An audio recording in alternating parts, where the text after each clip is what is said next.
Deepa here inside my house. Deepa is Michael here inside my house, Sahadeva Mandiram, my own house. And the property survey number is actually 7/28, 7/32 and 7/33. These are the properties here, which is this is the property 7/28 is this property, and 7/32 and 7/33 lies next to back of my this property. Okay, and the total extent of this property is 17 plus 9, so 7, 18, 19, 20, 21, 22, 26 cents of land altogether this. And I'm having at Barnica village 2 more other plots having an extent of 35 each actually, and one another property at Tekekara having an extent of 52 cents. Okay, and these some criminals are trying to snatch my property, creating stories, this and that, someone is coming here, this and that. No bastards are here, you can see no car, nothing here, and the time is 11:48 now. Okay, no bastard will come here, and my gate is on lock, you can see. Okay, no bastard will come here, and these criminals will be always creating nasty stories, this and that, always creating nasty stories. I am here inside with my mother actually, not third person. This, okay, here I am, my Wi-Fi. Okay, some bastards are here who want to actually snatch my property for looting insurance. And if I say about my mother's people, one Rajesh was there, Rajesh is there, Leela's son, പന്തളത്ത് രാജേഷ് എന്ന് പറയുന്നവനുണ്ടൊരു, അവൻ്റെ അമ്മയുടെ പേര് ലീല എന്നാണ്, വല്യത്ത് ലീല, അവളുടെ വീട്ടുപേര് രാജേഷ് ഭവനം എന്നാണെന്ന് തോന്നുന്നു. അവിടുത്തെ ഞാൻ LLBക്ക് ചേർന്നപ്പം ഒരു കൈനോട്ടക്കാരനെ വിളിച്ചുകൊണ്ട് വന്ന്, ഇങ്ങനെ ഞാൻ LLB പാസ്സാവുമോ, എന്താണ് പഠിക്കുന്നത്, എന്തൊക്കെ LLB പാസ്സാണ്, LLB ആണെന്ന് പോലും പറയാതാണ് അയാളോട് വിളിച്ചുകൊണ്ട് വന്നത്. അപ്പോൾ അയാൾ പറഞ്ഞു, കൈ നോക്കിയിട്ട് പറഞ്ഞാൽ ഈ കൊച്ചെ വക്കീലാവും എന്നുള്ളത്, മനസ്സിലായില്ലേ. അപ്പോൾ പിന്നെ അവൻ ഇങ്ങനെ, ഇവൻ്റെ ഉദ്ദേശം എന്ന് വെച്ചാൽ ഇപ്പോഴാണ് നമുക്ക് മനസ്സിലായത്, ഇവന്മാർക്ക് നമ്മൾ LLB പഠിച്ച് തോറ്റാൽ എന്തൊക്കെയോ ഇൻഷുറൻസ് ഒക്കെ ഉണ്ട്, അപ്പോൾ അതൊക്കെ എടുക്കുക, ഇവന്മാരുടെ പണികളാണ് ഇതൊക്കെ. അപ്പം അങ്ങനെ കിട്ടാൻ വേണ്ടി, അപ്പം അതിനു വേണ്ടിയുള്ള പിന്നെ അതിനു വേണ്ടി ട്രൈ ആയിരുന്നു, മനസ്സിലായോ.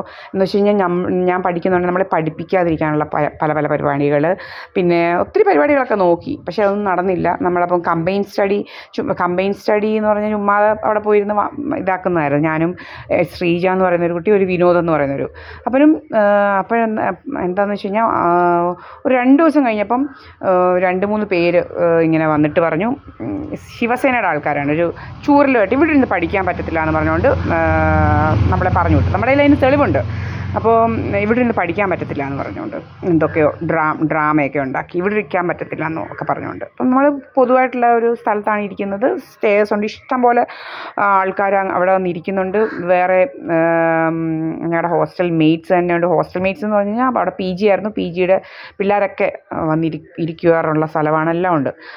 കാട്ടിൽ കയറി ഇരിക്കാറ്, നമ്മൾ പൊതുവായിട്ടുള്ള സ്ഥലത്താണ് ഇരുന്നത്. അപ്പം ഇത് നമ്മൾ ഇവന്മാർ ചോദിച്ചു, ഞാൻ കമ്പൈൻ സ്റ്റഡി നടത്തിയായിരിക്കും പഠിക്കുന്നത്, ചുമ്മാതെയാണ്. അപ്പം അങ്ങനെ നമ്മൾ അതിൽ നിന്നും കമ്പൈൻ സ്റ്റഡി നടത്താതിരുന്നു, നമ്മൾ പഠിക്കരുതെന്നുള്ള ഉദ്ദേശത്തോടെയൊക്കെയാണ് ഇത് ചെയ്തതെന്ന് ഇപ്പോഴാണ് മനസ്സിലായത്. അപ്പോൾ എൻ്റെ കയ്യിൽ ഇതിൻ്റെ തെളിവുണ്ടെന്ന് വെച്ച് കഴിഞ്ഞാൽ അവർ പിന്നെ കഥയങ്ങാകെ ട്വിസ്റ്റ് ചെയ്ത് നമ്മൾ പഠിക്കാൻ ഹോട്ടലിൽ പോയെന്ന്, എന്തെല്ലാം കഥകളാണെന്നറിയാം. അപ്പോൾ എൻ്റെ കയ്യിൽ ഇരിപ്പുണ്ട് സാധനം.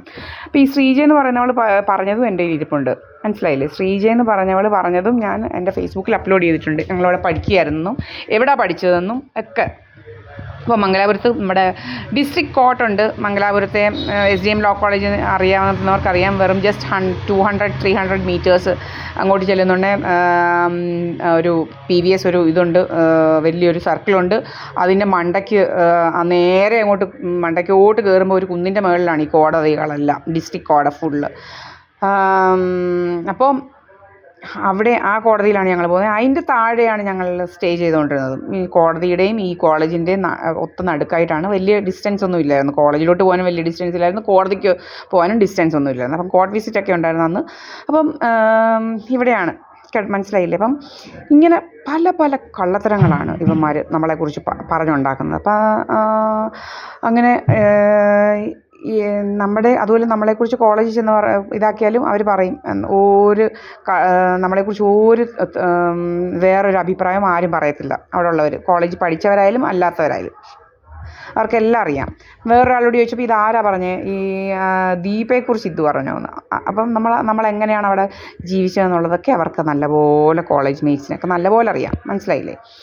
അപ്പം ഇങ്ങനെയൊക്കെയുള്ള കഥകൾ ഇവനുണ്ടാക്കുക. അപ്പം നമ്മളെ കൊണ്ട് ഈ LLB പഠിച്ച് പാസ്സായില്ലെങ്കിൽ ഒത്തിരി ലക്ഷങ്ങളും കോടികളും ഒക്കെ അടിച്ചു മാറ്റാമെന്ന് ഇവൾ വിചാരിച്ചു. പിന്നത്തെ അപ്പം പാസ് ഔട്ടായി പിന്നെ നമ്മൾ കോടതി പോകാൻ തുടങ്ങിയപ്പം പിന്നെ അവിടെയായി ശല്യം എന്ന് വെച്ച് കഴിഞ്ഞാൽ നമ്മളെ കോടതിയിൽ ഫയൽ തരത്തില്ല. കോടതിയിൽ അപ്പോൾ അങ്ങനെ ഞാൻ ആദ്യം വിശ്വനാഥ് സാറിൻ്റെ ഓഫീസിലാണ്. ഇപ്പോഴാണ് കാര്യങ്ങൾ കൂടുതലെല്ലാം മനസ്സിലായി വരുന്നത്. അപ്പോൾ നമുക്ക് ഫയൽ തരത്തില്ല. അപ്പോൾ അവിടെ ഒരു സോമൻ ചേട്ടൻ എന്ന് പറയുന്ന ക്ലർക്കുണ്ട്. അപ്പം എനിക്ക് ഫയൽ തരാത്തതുകൊണ്ട് നമ്മൾ വേറെ മാറിയിരുന്നു സിവിൽ കോടതിയിൽ കായംകുളത്ത്. അങ്ങനെ ഒരു ദിവസം നമ്മുടെ വിശ്വനാഥ് സാർ വന്നപ്പോൾ ഞാൻ മാറിയിരിക്കുന്നു. അപ്പോൾ എന്നോട് ചോദിച്ചു എന്താ ദീപം മാറിയിരിക്കുന്നത്. അപ്പം ഞാൻ കാര്യം പറഞ്ഞു, ഇന്നതാണ് കാര്യം എന്നുള്ളത്. ഫയൽ തരത്തില്ല.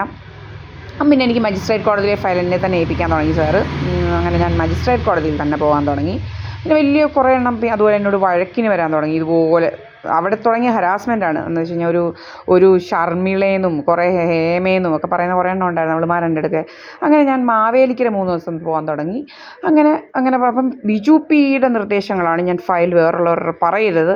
അങ്ങനെ ഭയങ്കര റെസ്ട്രിക്ഷൻസും ഭയങ്കര ഇതാണ്. പിന്നെ ഞാൻ ഇതൊക്കെ പിന്നെ ഇവനുമായിട്ടുള്ള കല്യാണം കഴിഞ്ഞ് ബിജു പി എന്ന് പറയുന്ന ബാസ്റ്റേഡുമായിട്ടുള്ള അന്നേരം അവൻ പിന്നെ നമ്മുടെ കോടതിയുടെ ഗേറ്റ് വൈകിട്ട് ഇറങ്ങുന്നുണ്ടെങ്കിൽ ഇവനങ്ങ് ചീത്ത വിളിക്കാൻ തുടങ്ങും. അവൻ്റെ വീട് വരെ നീ എന്തോ ഈ കാർ വിറ്റ് ബാങ്കിലിട്ട 2 ലക്ഷം എന്തോ നിൻ്റെ 2 ലക്ഷം ഇത് വിറ്റ് ബാങ്കിലിട്ടാൽ നീ കോടതി വരത്തില്ലല്ലോ. അപ്പം അങ്ങനെയായി. പിന്നെ അപ്പം നമ്മളെ എങ്ങനെയും കോടതിയിൽ വരുത്താതിരിക്കണം, ഇവൻ്റെ പൈസ അടിക്കണം ഇവന്മാർക്ക്. അപ്പം ഇതിൻ്റെ പിന്നിൽ എൻ്റെ അമ്മ വീട്ടുകാരാണെന്നുള്ളത് ഇപ്പോൾ എനിക്ക് മനസ്സിലായി. ലീലയുടെയും കുറേ അവന്മാരും ഒക്കെ നമ്മളെ വെച്ച് ഇങ്ങനെ പൈസ അടിച്ച് തിന്നാൻ നടക്കുന്ന വെറും തേർഡ് റേറ്റ് ജലജ എന്നൊക്കെ പറയുന്ന ഇവളുമാരാണ് ഇതിൻ്റെ എല്ലാം കണ്ണികൾ. അപ്പം ഇവളും ഈ പ്രീത എന്നൊക്കെ പറയുന്നവളുമാരും എല്ലാം എന്നിട്ട് അങ്ങനെ നമ്മളെ വിടാതായി. നമുക്ക് ഇവിടെ എനിക്ക് ചീത്തവിളി കാരണമാണ് പോകാതായത്. ഇതൊക്കെ സത്യമുള്ള കാര്യങ്ങളാണ്. ഇവൻ്റെ ചീത്തവിളി കാരണം നമ്മൾ പോകാതായി.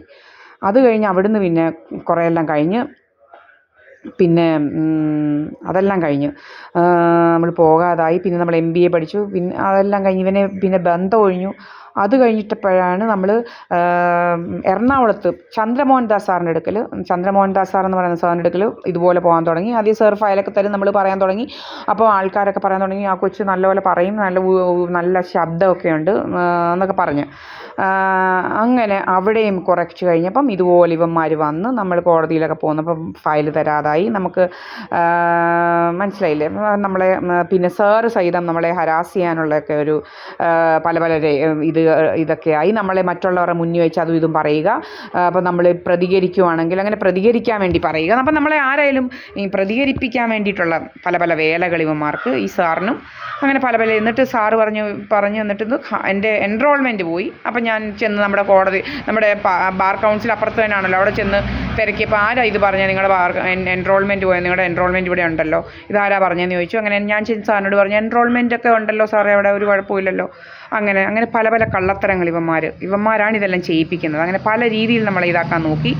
ഇങ്ങനെ നമ്മുടെ പുറകിന് നടക്കുകയാണ്. നമ്മുടെ ജോബ് ലോസ്റ്റ് ഇൻഷുറൻസ് ആണ് ഇവന്മാർ. ഇത് എങ്ങനെയെങ്കിലും ജോബ് ലോസ്റ്റ് ഇൻഷുറൻസ് വേണം, അല്ലെ എൻ്റെ വസ്തുവും വകയും തട്ടിയെടുത്ത് കുറഞ്ഞ വിലയ്ക്ക് വിറ്റു എന്ന് പറഞ്ഞുകൊണ്ടുള്ള ഇതൊക്കെ വേണം. അത് നമ്മൾ 17 സെൻറ്റ് സ്ഥലം പണ്ട് 17 ഇല്ലത് 2019 ഒരു 17 സെൻറ്റാണ് കറക്റ്റായിട്ട്. പക്ഷേ അളന്ന് വന്നപ്പം 14 ഉള്ളെന്ന് പറഞ്ഞു.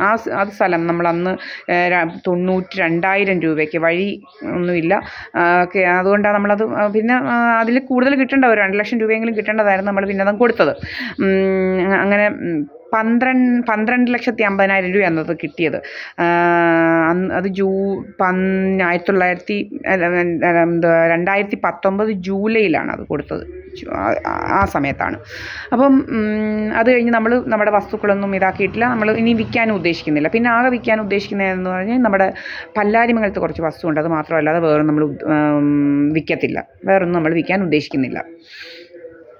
അപ്പോൾ ഇതൊക്കെയാണ്. അപ്പം നമ്മുടെ വസ്തു പിടിച്ച് പറിക്കുക, ഇങ്ങനെ കുറേ എണ്ണം ഇങ്ങനെ നമ്മുടെ പുറകിന് ഇങ്ങനെ നടക്കുകയാണ്. ജീവിക്കാൻ സമ്മതിക്കത്തില്ല. അപ്പം അവനങ്ങ് കഥയുണ്ടാക്കലായിരുന്നു ജോലി. അതെല്ലാം അവൻ ചീത്ത വിളിക്കുന്നതെല്ലാം നമ്മളിട്ടുണ്ട്. വെറും ഹരാസ്മെൻ്റാണ് അവൻ ഇതുവഴി പോയാൽ ഞങ്ങളുടെ വീട്ടിലോട്ട് ആൾ വരുന്നെന്ന് കഥ. പിന്നെ അവൻ ഇതിൻ്റെ അപ്പുറത്ത് ഇങ്ങനെ വലിയ ചൈന വന്മതിൽ 2 ഇടത്തും ഇങ്ങനെ ഉണ്ടാക്കി വെച്ചിട്ടുണ്ട്. എന്നിട്ട് അവിടെ കാറും അതും ഇതുമൊക്കെ വന്നിട്ട് നമ്മുടെ വീട്ടിലോട്ടാണ് കാറ് വരുന്നതെന്ന് കഥകൾ. ഇങ്ങനെ പല കഥകളുണ്ടാക്കുക. നമ്മളെ വലിയ ശല്യമായിട്ട് മാറിയിരിക്കുകയാണ്. ഓക്കെ, അപ്പോൾ ഇതൊക്കെയാണ് ഇവന്മാരുടെ വേലകൾ. വലിയ വലിയ ശല്യമാണ് ശരിക്കും പറഞ്ഞു കഴിഞ്ഞാൽ. പിന്നെ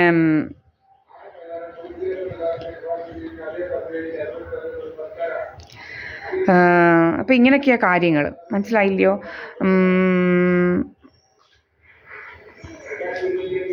അപ്പം ഇങ്ങനെ ഭയങ്കരമായിട്ട് നമ്മളെ ശല്യം ചെയ്യുക. നമ്മുടെ ജോബ് ലോസ്റ്റ് ഇൻഷുറൻസ്, ഇവന്മാർക്ക് ഇൻഷുറൻസ് ലൂട്ടേഴ്സാണ്. ഇവന്മാർക്ക് എങ്ങനെയെങ്കിലുമൊക്കെ ഇൻഷുറൻസ് അടിക്കണം. ഒന്നി അസുഖം വരുത്തി ഇൻഷുറൻസ് അടിക്കണം, അല്ലെ ഇങ്ങനെ കണ്ടവരുടെ കൂടെ കല്യാണം കഴിച്ചെന്നുള്ള കഥകളുണ്ടാക്കി ഇൻഷുറൻസ് അടിക്കണം, പല രീതിയിൽ. അതുപോലെ ഇപ്പം എൻ്റെ പാർട്ട്ണർ മുക്കുമാണ്ട് ഇവിടെയും ഒരു സിസ്റ്റർ എന്ന് പറയുന്ന അവൾ വന്നിട്ടുണ്ട്. അവിടെ കല്യാണം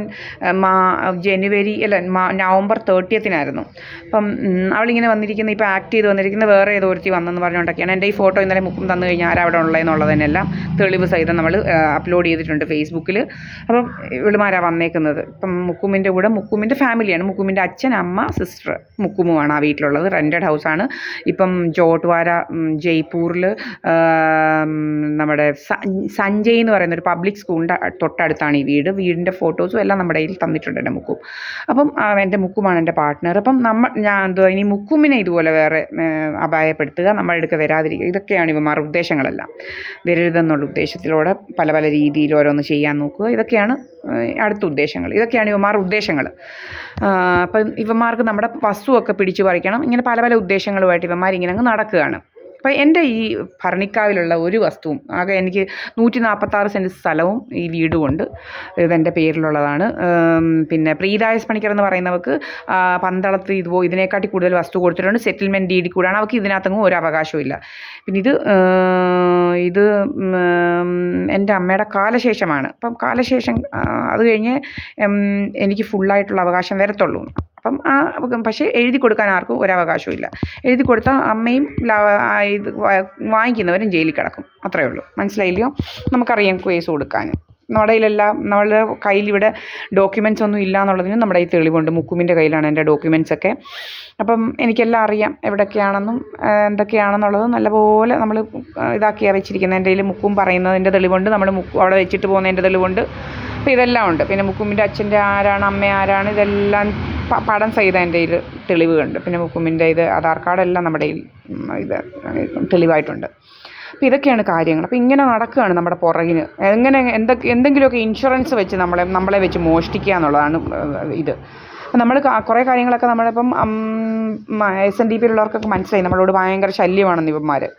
ചീത്ത വിളിക്കുക, ഭയങ്കര ഹരാസ് ചെയ്യുക. ഇവന്മാരുടെ ടെക്നിക്കാണ്, ടാക്ടിക്സാണ് ഹരാസ്മെൻറ്റ്.